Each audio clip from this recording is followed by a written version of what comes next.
Welcome to Autism Goodness. My name is Tiffany. I'm on episode 2, so I'm still doing this. Hopefully the video looks a bit better.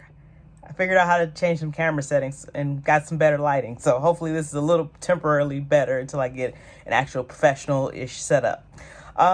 My last episode, I kind of walked through at a high level our overall journey. I think for this one, I'm going to more so go back in time to when, we first were starting our journey, kind of dive in that a little bit deeper because I kept it at a high level. I want to get more into, I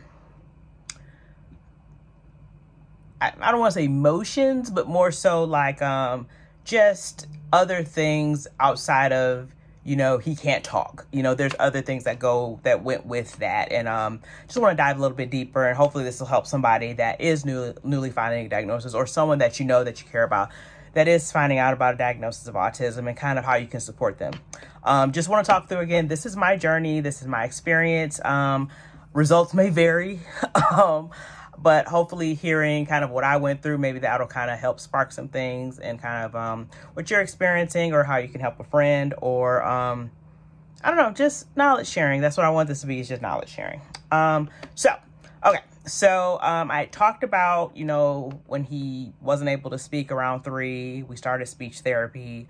What I didn't talk about is also his sensory processing. So he has a little bit of like a sensory processing disorder. So basically what that means is that the way he processes certain like sights and sounds kind of are like nails on a chalkboard to him. They're very like irritating. One thing that we experienced when he was a little guy, like around the same age, 3, 4-ish, I'm going to really date myself, but like way back, there were TVs that were not flat TVs. There were TVs that had like the tubes, we call them, I guess, tube TVs, the tubes on the back. And those particular TVs gave off a sound that was kind of a very faint sound that you really probably wouldn't have known to pay attention. But for him, it was like the most excruciating thing. So anytime we were in a public location and there was like a TV up where it was like a tube TV, he would just sit there and go, He would sit, hold his ears and hum the whole time. Like we couldn't make him stop. We couldn't do anything. Like if we were to go to the doctor's office, he would do the same thing. Just for those type of TVs, something about the sound that those TVs make like just gave him irritation. So we'd have to be asked to be put in a private room.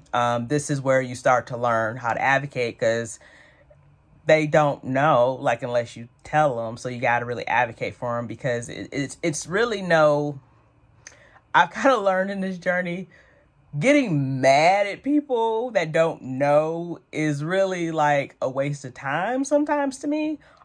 It's more like, take that time to make it a teaching moment. Yeah, they're a hospital. They should deal with people with these experiences. But again, autism is a spectrum. Not everyone with autism is the same. So some people experience things different. So they may not have seen that particular experience with, autism, or the way he processes senses. The other thing that from a sensory standpoint was tags in his clothes. I think I mentioned it maybe very briefly, that I had to cut the tags out of his clothes. And when he got a little bit older, he started cutting the tags out of his clothes himself, which great for him to take that on. But sometimes he would just cut like a big hole in the back of his shirt. So that was that. It was more so just for shirts. Like for some reason, wasn't such an issue with pants, but more so shirts, where he did not want tags in his shirts. Any like loud noises, didn't like that. He didn't like to go to like laser tag, didn't want to do that. I don't think he likes laser tag to this day, actually, but he's not really into it. Those are the major call outs, TV feedback, loud noises, tags in his clothes. And I would say that's a pretty mild version of sensory processing disorder. There's some children or people that have sensory processing disorder where they can't wear certain fabrics, they can't eat certain things, like it just kind of varies. It's just like, it's how their brain processes their different senses, and it kind of heightens them for certain instances. And, part of you kind of learning about your child or loved one is, what are their things? We'll say things, quote unquote, like what are their things that they need assistance with. I talked about him doing occupational therapy when he was younger, and briefly about his fine motor skills. Specifically about his fine motor skills is he doesn't have like a really strong grip to grip things. He can hold something, of course, but like to actually grip and like maybe hang from something, not as strong. He can for a little bit, but not as strong as like a tight grip. He can't really do a tight grip. He also cannot tie his shoes or tie things in bows. Like he can't get his fingers to kind of do the motion. He can use scissors. There was a period of time where he couldn't use scissors, but he can use scissors. But to this, he still can't tie his shoes. So you will see me on the ground tying an 18-year-old shoes because he can't tie his shoes. We've tried. It's more of the sort of thing is where to be able to train his fingers enough to do it, he have to do it so many times. If you think about the number of times you actually have to tie your shoes, like if you tie your shoes, like if you put on your shoes, then tie them, and they don't come untied, then the rest of the day you haven't tied your shoes. But with everything with someone with autism, it's about like repetition and doing something over and over again until you kind of master it. So the tying shoes thing is like one of those things like, yeah, it'd be great if he did, but can't really, get his fingers to make those motions. It was more so like using scissors. He was able, when he was younger, like holding a pen or pencil was a little hard. He would hold it like a grip like this now, or he said his grip wasn't very strong. So he kind of hold it like that. I'm not sure if that's, a lot of times I'll say something and I'm not 100% sure if that's like something that kind of everybody goes through. I can just kind of talk through like, well, this was also a thing that we were trying to work through with him, but he eventually is able to hold a pen or pencil and actually write. His actual handwriting, it's not the best. I think it's gotten a little bit better as he's gotten older. It's not like where it's like, oh, he just has bad handwriting. It's more so like the strength and the muscles in his hand to be able to write. It's a lot. So he's strengthened them over time. He's able to actually write things out. I've actually had him write in a journal every day for many years, just to write about his day at school, just to not only practice that art of writing, but also just practice his sense of recall and making sure he understands things. So working on his cognitive skills. So that was that. So talked about from a speech standpoint. I also mentioned how, like he didn't talk or anything. So I already went through that.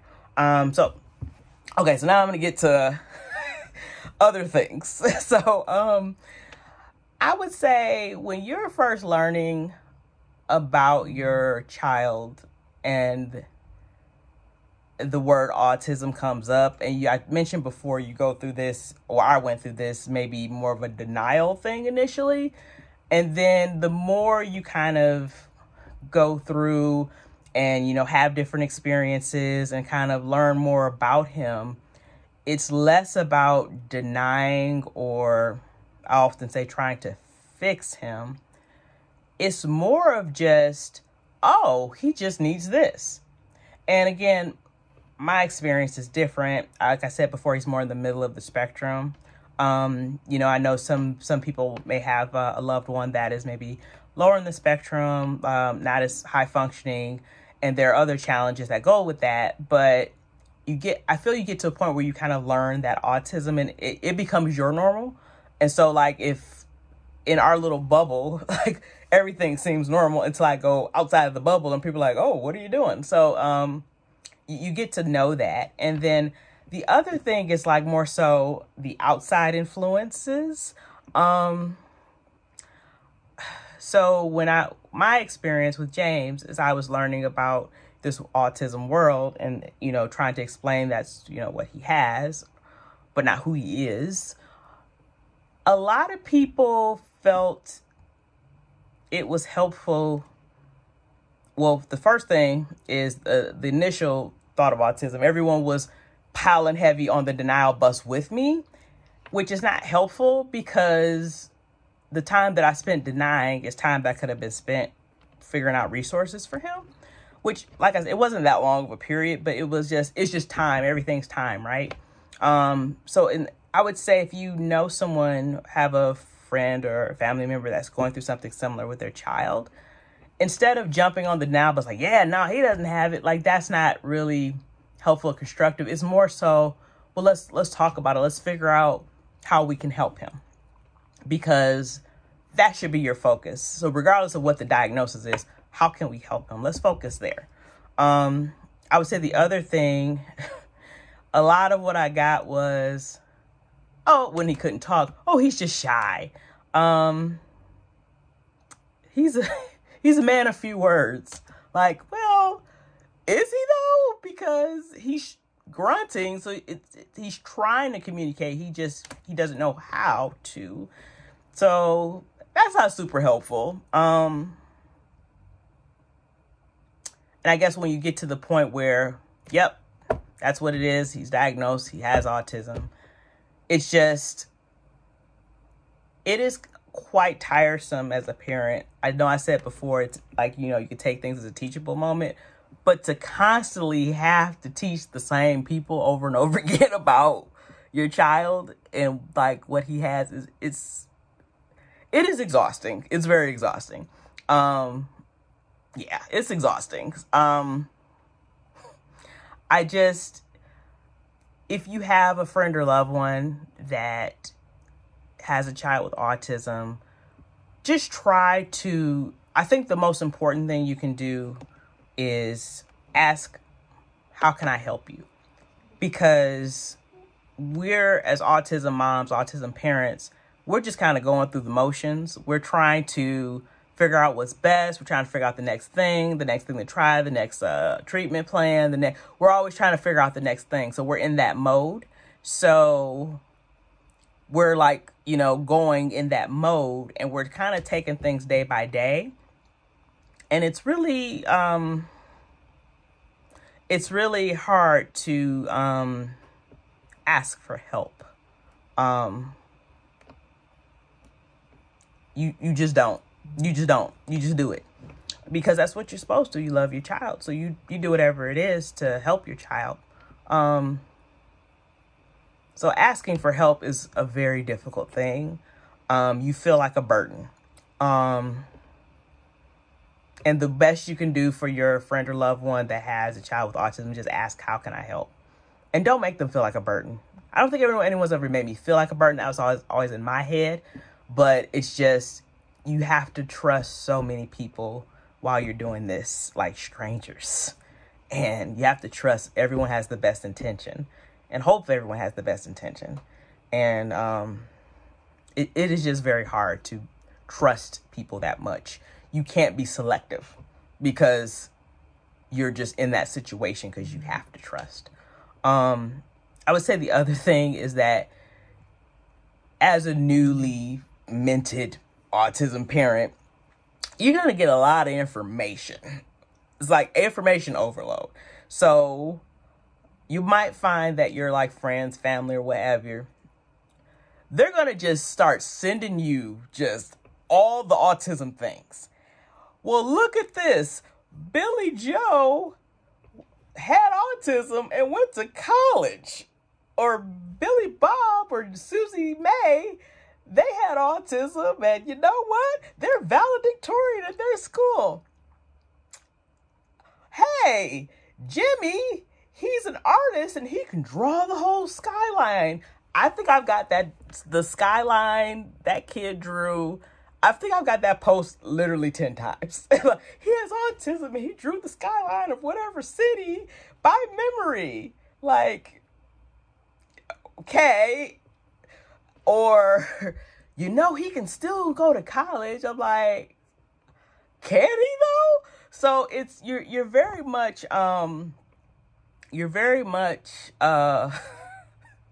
like, you see those stories, and I know everyone has the best intentions behind sending those things, but it's like, I'm just trying to figure out how to get him to do basic things right now. I'm not even thinking like I'm getting this stuff when he's 3 and 4. I don't know what I'm trying to figure out what the heck I'm doing. Like I understand it's supposed to be hopeful, but it's like autism is a spectrum. Those particular kids are very high functioning, more than likely. And,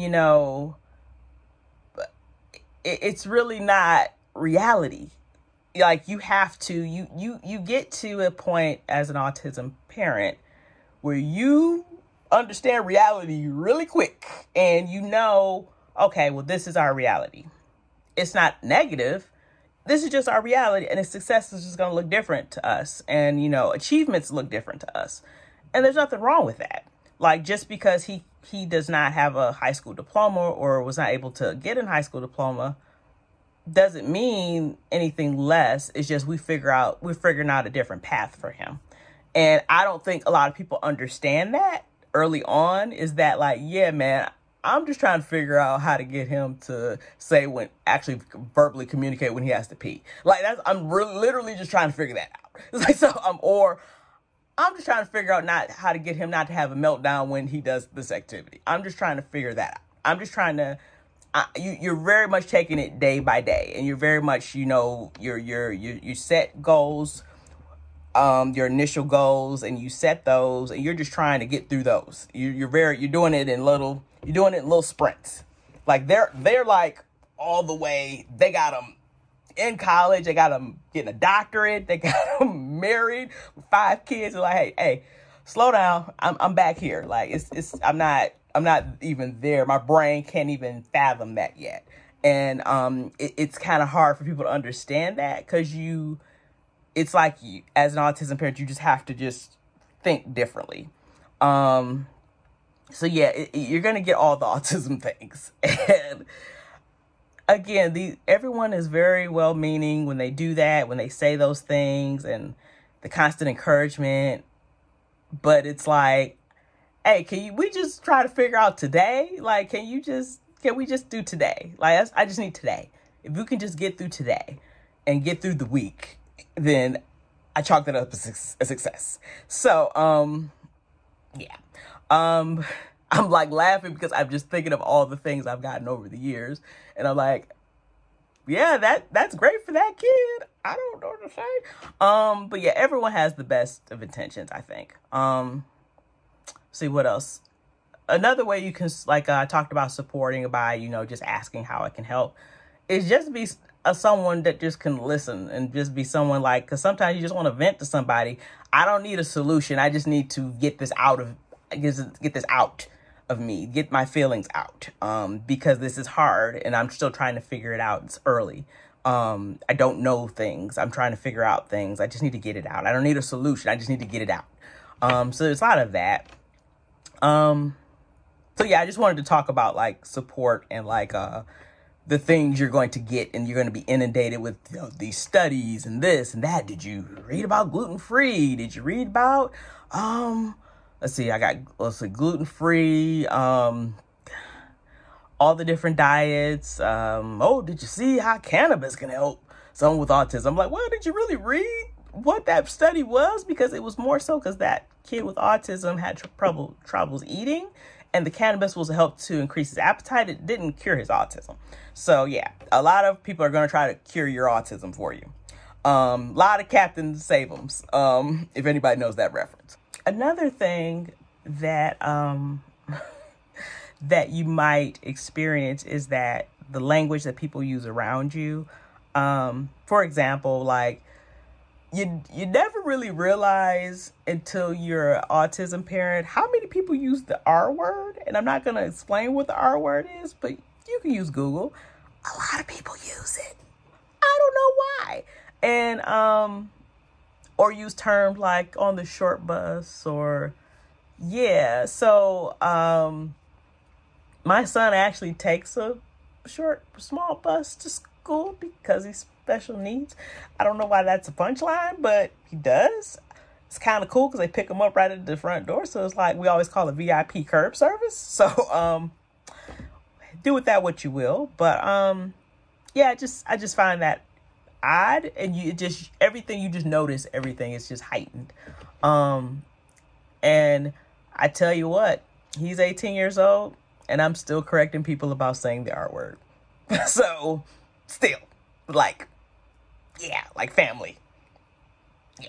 So, yeah, it's just one of those things that where we are just saying things and don't really understand the impact of our words, and like how that affects people that care about people with special needs. And also, like, someone with special needs can't necessarily always advocate for themselves. So we put ourselves in a situation where we have to advocate for them. So that is the one thing that gets me upset. I will say that. I do use that as a teachable moment, and I try to educate people about, like, you know, hey, maybe choose something else, because yeah, it's kind of derogatory. And the way that you're using it, you're not using it in a medical way. You're not using it to diagnose or anything like that. You're using it literally to say somebody is stupid or somebody is less. So let's just not. Okay, let's just make that a rule. So, you know, just be mindful of that. Let's see. So going back specifically to James, with potty training. So I talked about potty training before. So the way we had to approach it was a little differently. And I got a lot of help from the preschool that he was in, and also the daycare that he had to go to in the AM, and the preschool in the PM. So what we got was, so the whole thing with him is, while we're trying to get words, trying to get him to talk and communicate, is with potty training, we needed to have him recognize that he was going to the bathroom on himself. Like, we had to get him to recognize that. So what that entailed was, like, you know, I know people swear by pull-ups. Like, we really couldn't really do pull-ups a lot. Like, we did before. This is before I kind of learned, like, that's what we needed to do. Because pull-ups really don't, it's like a diaper that they can just pull on and pull off, essentially. It still absorbs wetness. So, like, they don't really sense that, oh, it's a different feeling than sitting in, like, wet underwear. So what we had to do was we would get him dressed, get him ready for daycare in the morning. We would put on underwear, then put a pull-up over the underwear. Then we had this device called a wet stop. And then I'll try to, like, you know, put it over here so you can see it. I'm sure it's still available. But basically what it is, it's an apparatus that you kind of, it's a thing that kind of drapes over his back. And there's a sensor that is, like, kind of on his back, and then the other part goes in kind of his underpants. And when he's wet, when he uses the bathroom, it sets off an alarm, it makes a noise, and it vibrates him. So it's like making a huge deal out of, you just beat your pants. So it made like a huge deal out of it. So, and that got him to kind of get the recognition and put that together, like, oh, I feel that I'm wet, and then I'm getting this alarm. It's like bringing all his senses kind of together, if you will, and getting him to understand the connected to, and that he doesn't like that. So, like, not only connected, but I don't like this feeling, and I don't like this attention behind the feeling either. So it was like kind of a twofer with that. So that, I feel like the use of that was super helpful, because I just didn't know. Like, he's my only child. I'm trying to potty train him. It's already hard enough trying to figure out how to potty train a kid, but trying to potty train a kid who can't communicate is even harder. So trying to figure out these tactics. So we kind of went through that. I feel like maybe two weeks, maybe almost 3 weeks, he got the hang of it, and we got to a situation where he was able to be potty trained. Where he, and they at school, they taught him the words to say when he has to go to the bathroom and stuff. So, so no issues when he was, like, early on. So that having that tool was actually helpful for us. Oh, another thing I wanted to mention, from a nonverbal standpoint, like, of course, now James is verbal. Like, he doesn't have great, like, from a communication standpoint, like having a conversation. His conversational skills are lacking, but, he can't communicate with you, if that makes sense. Like, so having a back and forth exchange is difficult for him, but he can, like, come up and tell you something or come up and talk to you.